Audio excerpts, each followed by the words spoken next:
This is Reasonable Doubt with your hosts, Mark Garrigus and Adam Carolla. Yeah, get it on. Got to get on it, Judgment. I'm going to get it on, and welcome to the best hour or so in the universe. It's Reasonable Doubt. I'm Adam Carolla. That's Mark Hard Out Garrigus from his home office.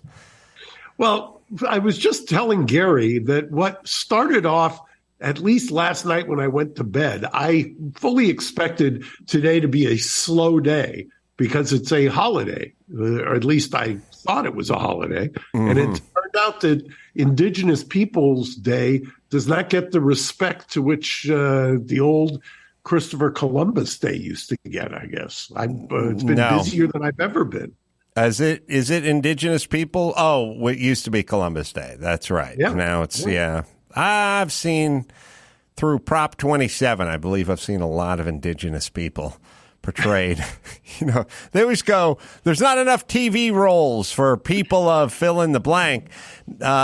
And then the Indigenous people, you don't see a lot of sitcoms made about Native Americans or tribes or things of that nature. You don't see a lot. They don't have a lot of representation, but every once in a while when some proposition comes up, you will see a lot of Indigenous people filling up your TV screen. Boy, isn't that the truth? And it's usually, unfortunately, related to gambling, isn't it? Yes, it's always some online gambling company wants to take our tribal elders' money and flush it down the toilet or something. I never know. I cannot tell through any commercial for any prop what the prop is about, other than it seems to be hurting Indigenous people. And then the other side comes on and they've used more Indigenous people and they're explaining why it's a good thing. So yeah. I have little to no idea. I guess the rule of thumb would just be vote against the one you saw the most commercials for.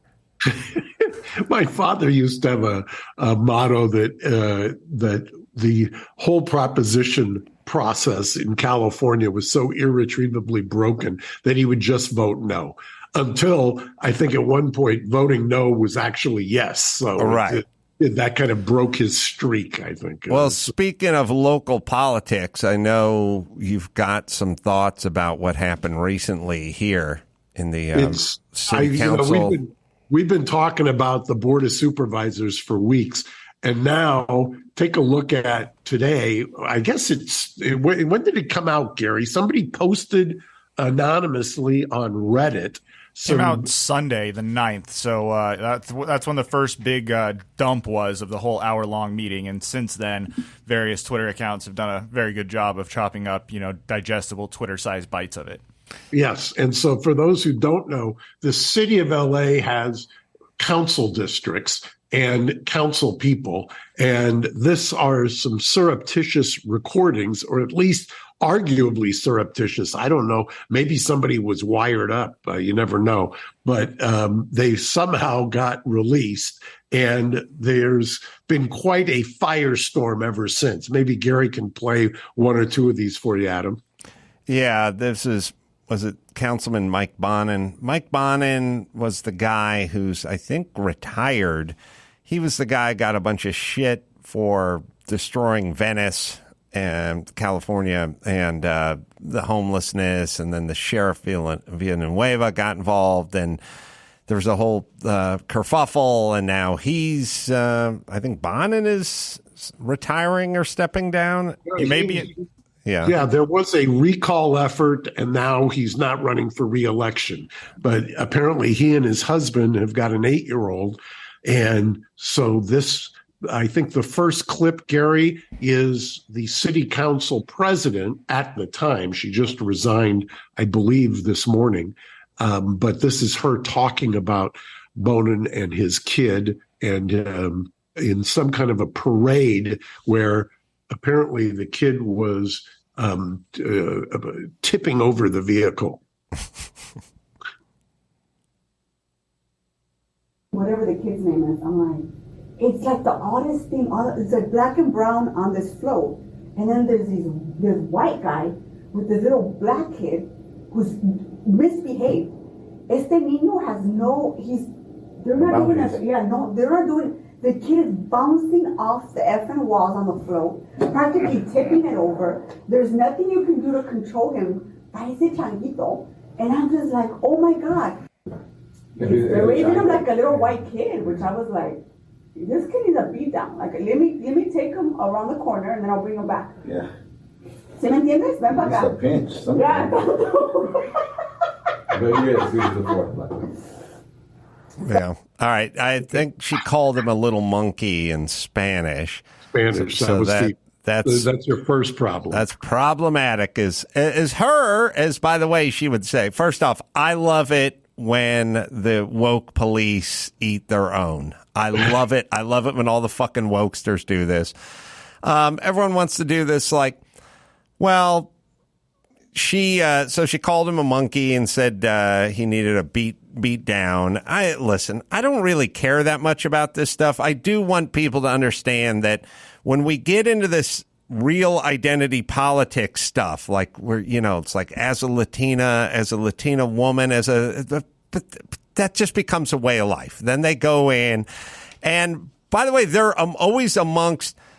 It's funny, they call everyone else racist, but they're the ones who constantly explain to you who they are and what their heritage is. I would argue, Martin Luther King said we should ignore it, keep walking, but they make it such a part of their life. And then it's always top of mind for these people. And then when someone shows up who has a kid of a different race, then they focus in on that because everything about them is race. I want her to get caught on a hot mic talking about the homeless situation or the gas prices or something that has to do with some city business. But now she stepped down then, right? She quit. Right. She resigned. There's another, Gary, you have there's another clip that's classic here. I've got a couple pulled up here. You want me to just play what I have next? Yeah. Okay. Whatever the kid's name is, I'm like, it's like the oddest thing. It's like black and brown on this float. And then there's this white guy with this little black kid who's misbehaved. Este niño has Sorry, I think I hit the same one again. Let me. I think you did. Let me pull up a different one. White and black, and there's this white guy with this black. You're calling everyone racist every 10 minutes, bitch. Who's the one who's fucking obsessed with race over here? Yeah, I like him. He's cool. I mean, I don't have a problem with him. He's been helpful to me in the past. He's critical of Kokorian because they had a small falling out when Irene left his office. Kokorian was really pissed off and stopped talking to him. I think they've made up, but I get along with Irene. What's his name? What's he look like? Irene, the guy with the white eyebrow. Used to be with that. tall guy. Used to be Antonio's body person.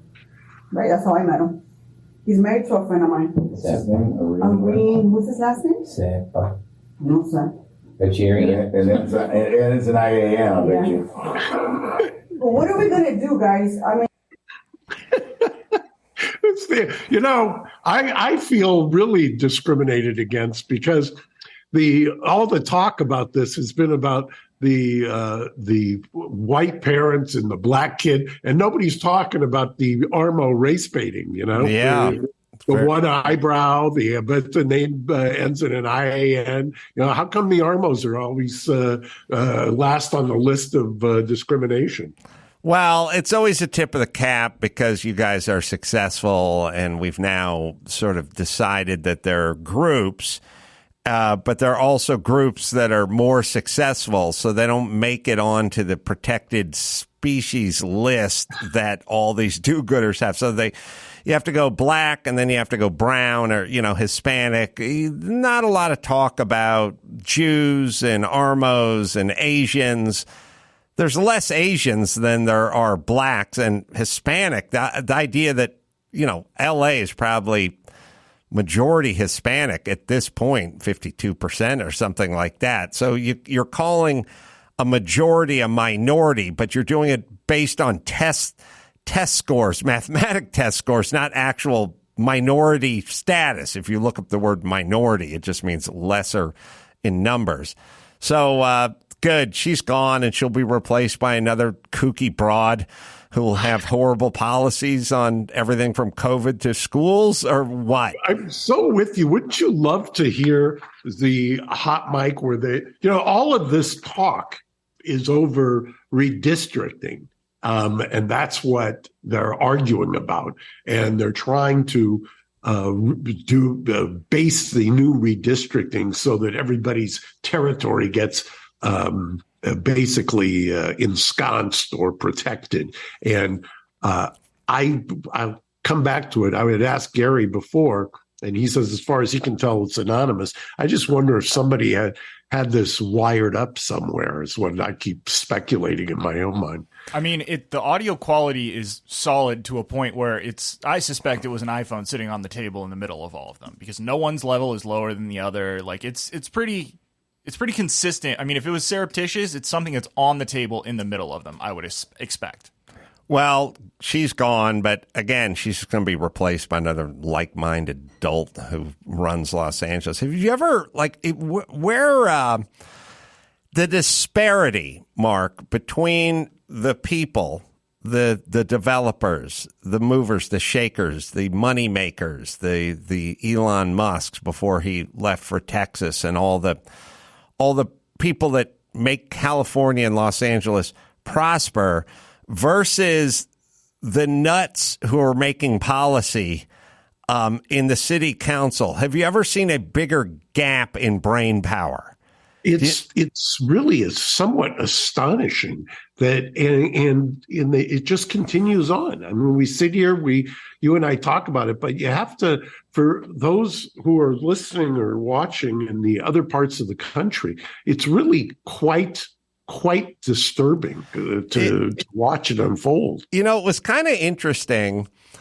Gary can look for it. It'll probably take a while. I could probably narrow it down a little bit. But Gary's favorite, Kanye West, who I've now turned the corner on and much enjoy, was being interviewed on one of my favorites, Tucker Carlson, and he said to Kanye, Tucker said to Kanye, what about Elon Musk? And he said, yeah, he's a good dude. I know him. And he said something like, what do you think? Or would you talk to him, or is he being utilized? There's some version of that. And he said that Elon Musk should have a bedroom at the White House. Like, he should, if you run for president, you become the president, get a guy who's figured out a way to bore a tunnel through the 405 pass and put a Tesla motor car in outer space, and go find that guy. Say, fucking, go do a penny for your thoughts kind of thing. Get that guy. Like, could it, not only do the folks that are making the policies in this country, but certainly in this city and this state, they seem like dingbats who don't have answers. I frequently would ask Mark, what do you think about this idea? Or Dr. Drew, what do you think? Consult with people that have brain cells who are successful and ask them, hey, what do you want to do? What do you think about COVID? Like, what do you think a good approach would be? Or whatever, the school system or the border or whatever. Talk to some smart people and ask them their opinions on things. It drives me insane that government is not conducted that way. Or business people. Just talk to someone who runs a business and go, here's what we're thinking about. What do you think? And we're going to raise the minimum wage to $38 an hour. What would happen if we did that? Talk to people. I don't get that this is how cities and states and places, especially places like L.A., on the vanguard of everything, setting trends, with all the great creative minds in the world, all end up landing in Los Angeles. Why not fucking kick their tires a little bit? I don't see any downside to it. I was in a meeting this morning. We were talking about the state of downtown LA, and the best prognostication is that in the last 5 years, as you've heard us say, downtown has just become a disaster. And what's the prognosis for it? I don't, I'm always the optimist, but I don't see a way that it rebounds anytime soon. Do you? Not with those simpletons making policy. All right, Mark, do your spot, and Gary will then pull up the Kanye clip. Audible. With my schedule, I don't have time to read as much as I want. That's why I love Audible. By the way, it's got an incredible selection of audiobooks across every genre. Bestsellers, new releases, celebrity memoirs, mysteries, motivation, wellness, business, and more, plus exclusive Audible originals from top celebrities, renowned experts, and exciting new voices. Available members can choose one title a month to keep from the entire catalog and get access to Audible originals and podcasts. More get added every single month. Currently listening to Phil Rempel's book, which I read a while back, but now I'm listening to it, called The Gambler, which is fascinating. Right, Gary? That's absolutely right. Let Audible help you discover new ways to laugh, to be inspired, or to be entertained. New members can try it free for 30 days. Visit audible.com/RD or text RD to 500-500. That's audible.com/RD or text RD to 500-500 to try Audible free for 30 days. Audible.com/RD. All right, Gary, were you able to find that clip? I think so. Let's check it out. Say if Trump ran, right? We're not just going to be black influence. We're going to be vision and creativity. We've got to rethink who we are as a species. Right now, we practice killing ourselves every day. Like, murder is legal in America. You know. In abortion. Yes.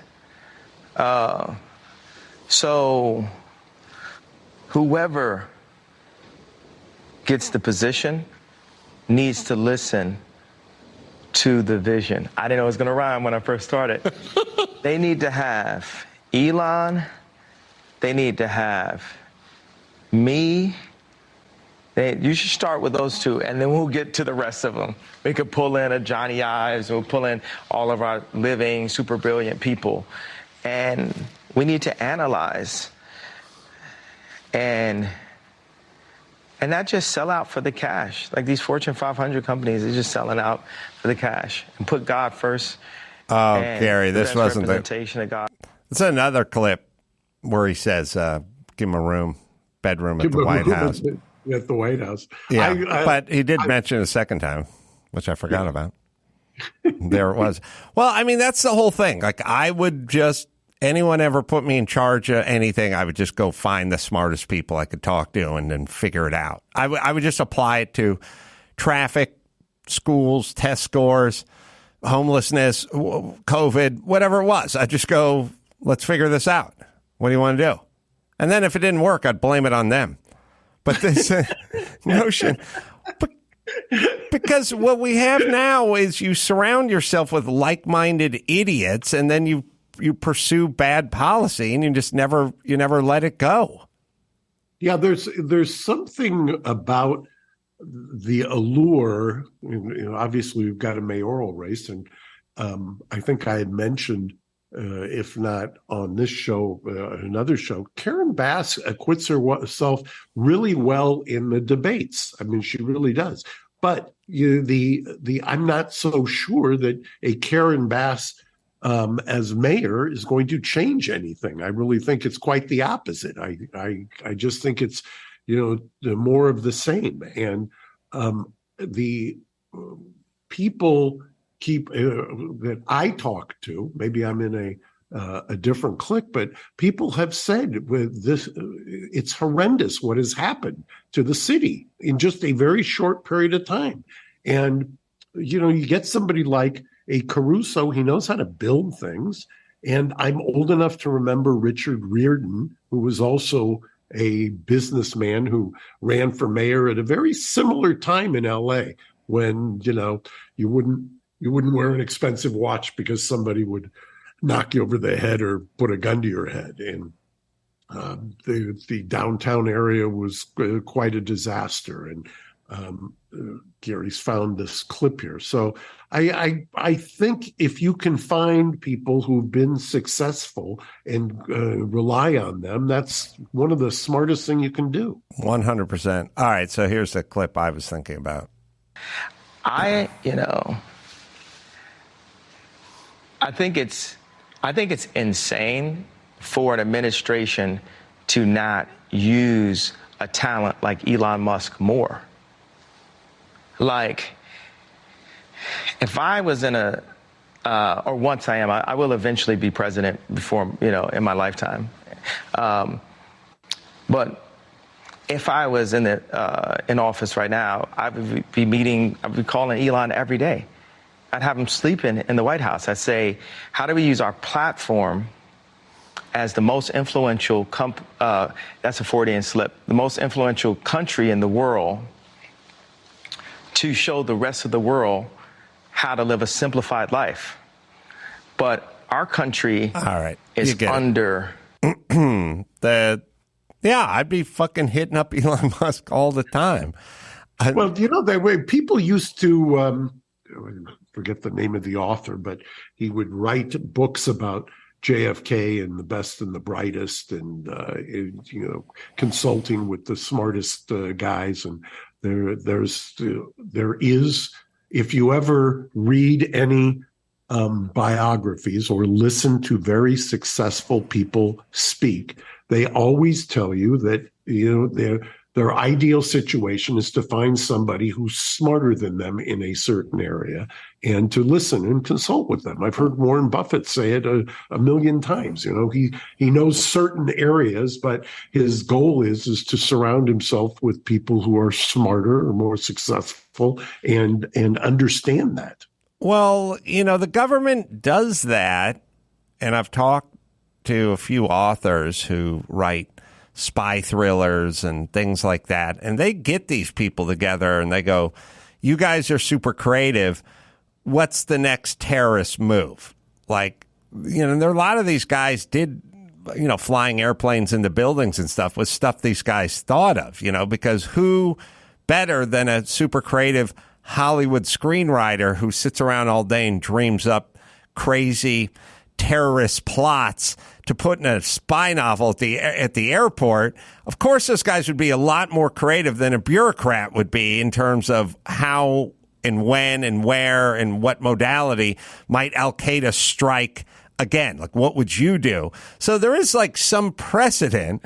I just wish the LA City Council would do that with whatever the fucking fakakta ideas that they're kicking around over there, because it's a lot of like-minded idiots who are just in an echo chamber.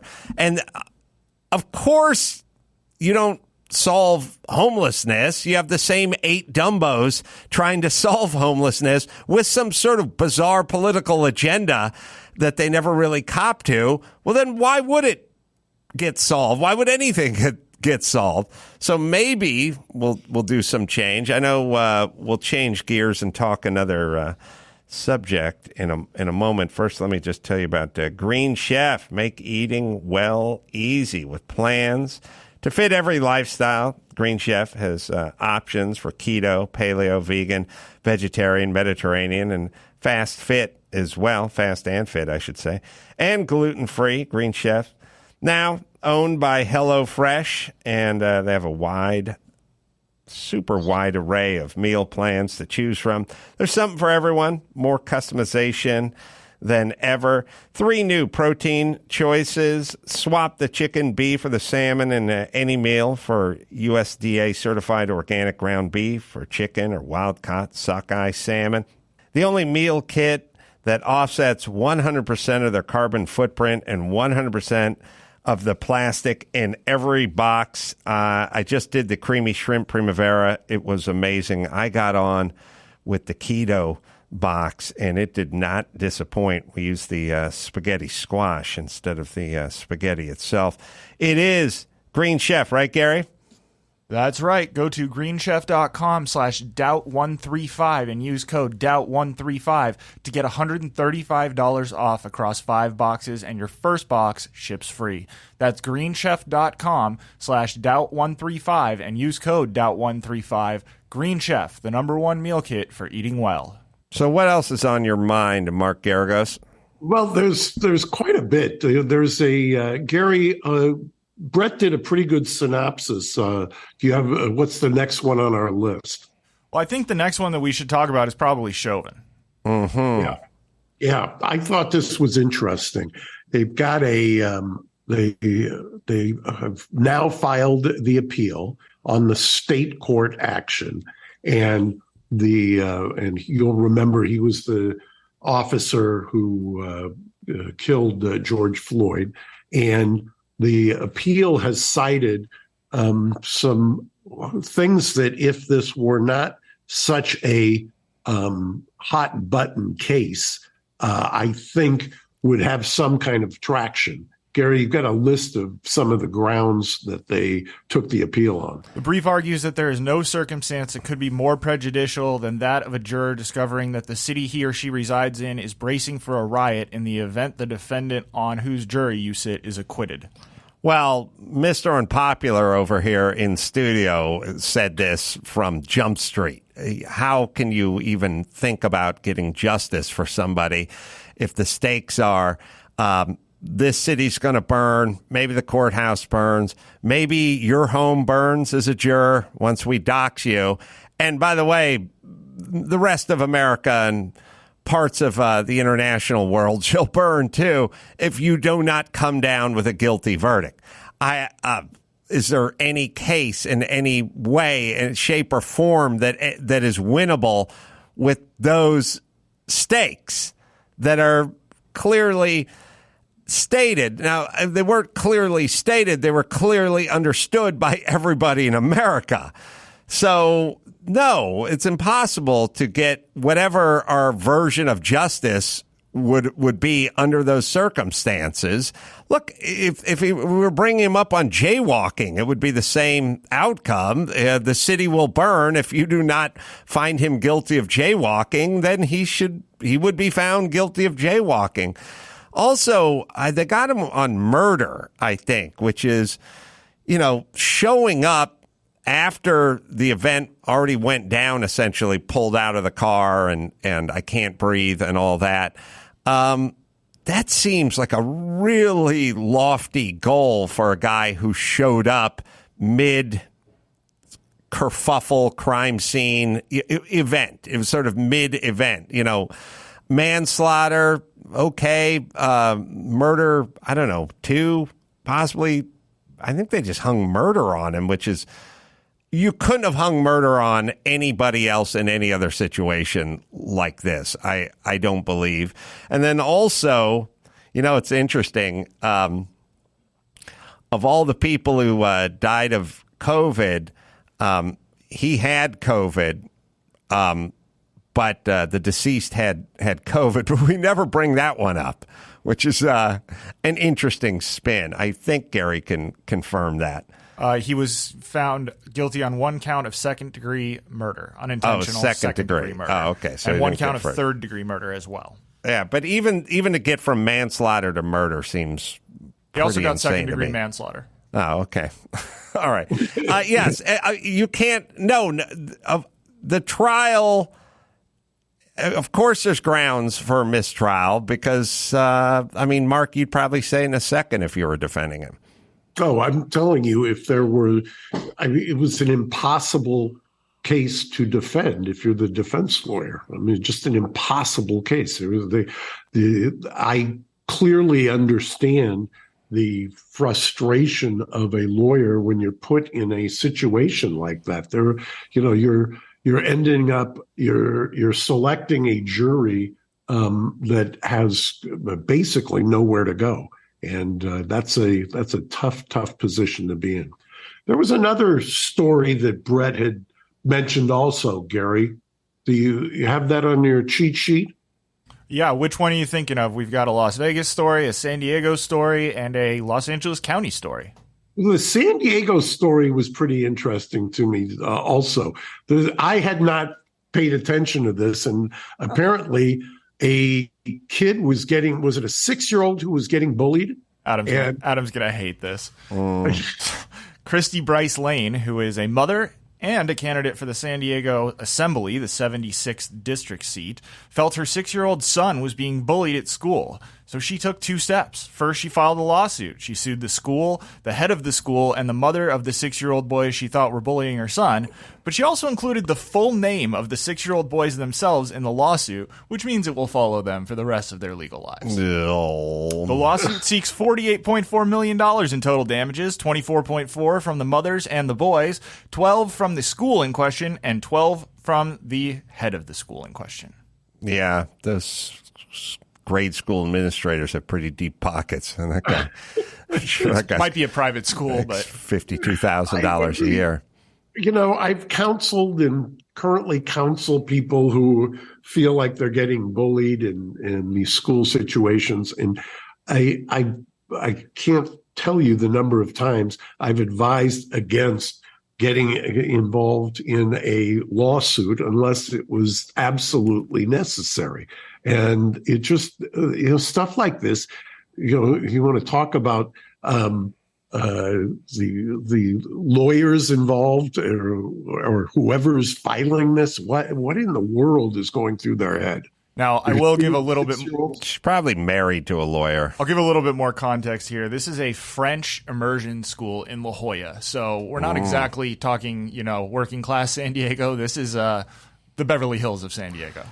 French immersion school. It's called the San Diego French American School. So whereas up here we have a lot of Spanish immersion, this is a very hoity-toity, rich part of town type of thing. I would argue you don't need the Spanish immersion. Just go outside here in Los Angeles. You shall be immersed in Spanish. Like I would like to argue for the abolishment or the abolition of Alvera Street. I feel like it's redundant now. I feel like every street around Alvera Street has become Mexico. We don't need that little slice of Mexico running down to Felipe's, the French dip shop. That's the kind of immersion I'd like. Au jus. A nice French dip. That's my French immersion, Gary. A French dip of au jus at Felipe's. That's a mutual admiration society because we met the owners of Philippe's on the cruise. Oh, that's they were right. On your cruise. That is my French. That's as far as I want to take my French immersion. It's au jus. It's an au jus dip. Well, all right. I don't like her. I don't like this. But it's not going to go anywhere, right? No, it's not going to go anywhere. But it really kind of shines a bad light. I guess it's for lack of a better term. But doesn't she want to worry about this if she's running for city council or something? That someone's going to trot this out during one of the debates or the town halls or something? I think that this is maybe I'm not the political strategist, but this would not seem to me to be the move of somebody who's running for assembly. I mean, you're going to get some name recognition, but I can't imagine that you're going to pick up votes on this. All right, Gary, why don't you give us one more or another? Yeah, sure. I've got one here that's out of Las Vegas, and then we also have one in LA County. Why don't you do a little business, and then I will tell you about whichever one you prefer. All right. Let me tell you about Segura, the industry's most premium products, including highly sought-after limited edition items, exclusive top-shelf Segura samplers for brands such as Davidoff and Ashton, large selection of high-end boutique products and nationally distributed regular production favorites as well. Connect with fellow cigar smokers in their lounge, along with staff experts, manufacturers, and more. Connect with the community of cigar lovers, shop boutique cigars, and share experiences. It's a one-of-a-kind cigar-based community with a curated selection of industry-related content that includes reviews, pairings, beginners' questions, and more. So if you like a nice cigar, Segura is where you go. Go to Segura.com. That is Cigora.com Segura.com. Am I right, Gary? You are right. While you're there to help relax, enjoy a free gift from Segura. When you spend $49 or more, use code WELCOME at checkout for a free Founders Box. This is an expertly curated sampler with a $45 value for free. That's CIGORA, promo code WELCOME. All right. Want to end with L.A. County? Which one do you have, Gary? Yeah, I think L.A. County's better. Los Angeles County Sheriff Alex Villanueva announced this week he's banning Inspector General Max Huntsman from the department's facilities and databases, effectively blocking the county watchdog from doing his job overseeing the sheriff's department. Villanueva said, quote, Mr. Huntsman will be removed from all access to department facilities, personnel, and databases effective immediately. This standard is applied to all department personnel who are named as a suspect in a criminal case involving felony crimes. And you'll remember Max Huntsman was one of the names that Sheila Kuehl spewed out to Fox News the morning her home was being raided. And that was where Villanueva then asked the state's attorney to look into whether or not he had illegally tipped her off to the impending warrant, which is a felony. Well, I'm all team Villanueva now just because he's the only one who seems to be standing up and saying enough is enough. And Gary, just because it popped in my head, you can also find I tweeted it, but it was a basic letter because now Gavin Newsom wants to know what's going on with these gas prices. I do love when you fuck up through over-regulation, the cost of fuel, and then you tax the shit out of it, and then you go to the creators of the fuel, hey, what's going on? It's like, it's honestly, it's like I said to you, it's like I'm going to go say to the local pizza place on the corner, I'm just going to do a mandate that says every slice must be X-rayed before it goes out the door. And the guy goes, it's going to take a long time. It costs a lot of money. And I go, just do it. And then at some point, I find out a slice is $17. And I go, what's going on? Well, you're so right, because I just spoke to a guy who's been in the industry, kind of a broker for decades. And he says, all this is going to do, and all that we have done, is just make it, and maybe this is the end game, just make it impossible for anybody to invest in California in energy. That'll be the end of that. They'll pull up and they'll do it elsewhere. And then we'll be saying to ourselves, you think there's fights going on at the Arco on Foothill Boulevard now? You just wait. Well, it's also one of these things where it's like, all right, let's just say, they do the national average is $3.60 a gallon, and then California is $7. Like, it'd be one thing if it was 67 cents more than the national average or $1 more than a national average. When it starts bumping up against the red line of just double, it's just double what it is in Nebraska. At some point, and then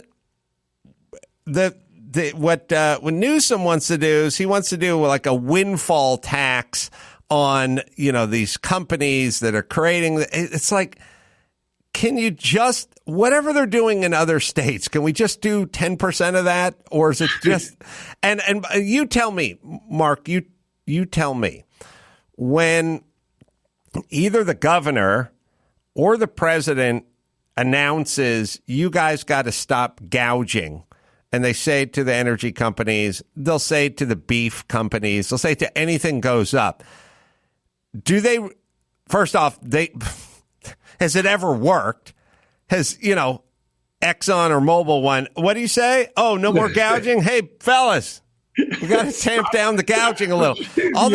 We're getting too greedy. They just look at them and go, what do you want us to do? It's the market price. That's whether it's beef or gas, you guys are driving the price up. But they just make that proclamation so dumb people can hear them saying it. And in a way, I don't know, Mark. I feel like there should be a legal recourse from the company that's not gouging when the president accuses them of gouging, and then all the dumbos who live in California go, well, why gas is so high? Because these guys are like, isn't that defamatory?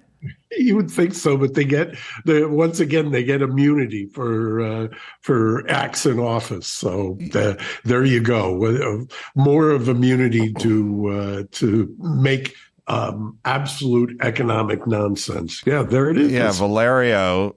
He basically, there's something I think on the second page at the end, but he was like, "You guys make it so miserable to do business in California. Sorry, like this is it." California refineries capacity. Well, you can read it, Gary. California policymakers have knowingly adopted policies with the expressed intent of eliminating the refinery sector. California requires refiners to pay very high carbon cap and trade fees and burden gasoline with costs of the low carbon fuel standards. With the backdrop of these policies, not surprisingly, California has seen refineries completely close or shut down major units. When you shut down refinery operations, you limit the resilience of the supply chain. And I can go on if you like. It's exactly, it reminds me of what we used to do with the environmental unit in LA County. And they basically drove everybody out of LA County to the surrounding counties just by making it so burdensome and costly. But now we do it on a statewide basis. And, at some point, the party's going to be over. As of right now, we've got a massive surplus in California. It's not going to last. And then what's going to happen? When the economy implodes, I don't think it's going to be a big surprise. I just, it's crazy that you put all these regulations in place, cause the product to go up, and then yell at the company who's why they only gouge in California then? Why not just do it and gouge the whole nation? We're endorsing gouging as long as it's ecumenical.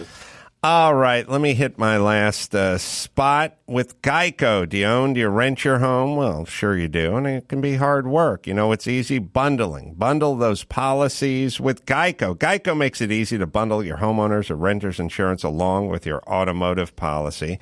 It's a good thing, too, because you already have so much to do around your home.